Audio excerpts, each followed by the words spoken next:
দিল্লিতে গুরুত্বপূর্ণ বৈঠক শেষে শেখ হাসিনা বলেন, আমি খুব শিগগিরই ঢাকায় ফিরছি, সবাই শান্ত থাকবা, এমন দাবি করে সামাজিক যোগাযোগ মাধ্যম ফেসবুকে সমানতালে পোস্ট করছেন কার্যক্রম নিষিদ্ধ থাকা দল আওয়ামী লীগের নেতাকর্মীরা। আবার অনেকে হাত নেড়ে অভ্যর্থনা জানানো শেখ হাসিনার একটি ভিডিও যুক্ত করে একই দাবি করছেন। এমন প্রেক্ষাপটে বিভিন্ন মহলে প্রশ্ন উঠেছে, তবে কি সত্যি ভারতে পালিয়ে থাকা শেখ হাসিনা ঢাকায় ফিরছেন?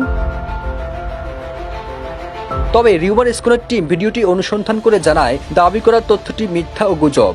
আলোচিত ভিডিওটি সাম্প্রতিক নয়, বরং এটি 2018 সালের পুরনো একটি ভিডিও। রিউমার স্কোয়ার টিম আরও জানায়, দাবিকৃত ভিডিওটির সঙ্গে 2018 সালে দুটি ভিডিও এবং একটি ছবির বিশ্লেষণে দেখা যায় শেখ হাসিনার পোশাক, আশপাশের ব্যক্তিদের অবস্থান ও পোশাক এবং ভবনের অবকাঠামোর মধ্যে হুবহু মিল রয়েছে। এখন যে কোনো ব্র্যান্ডের পুরাতন এসি বদলে নতুন ওয়ালটন এসিতে উপভোগ করুন 25% ছাড়।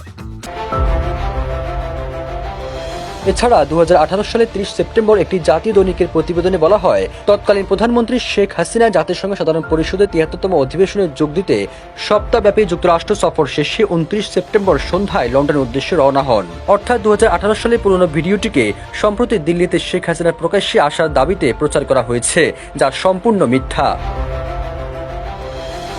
এর আগে ছাত্র জনতার গণ-অভ্যুত্থানের মুখে গেল বছরের 5 আগস্ট দেশ থেকে পালিয়ে ভারতে আশ্রয় নেন শেখ হাসিনা। এরপর থেকে তিনি সেখানেই অবস্থান করছেন। সবুজ আলম, নিউজ ডেস্ক, ইত্তেফাক।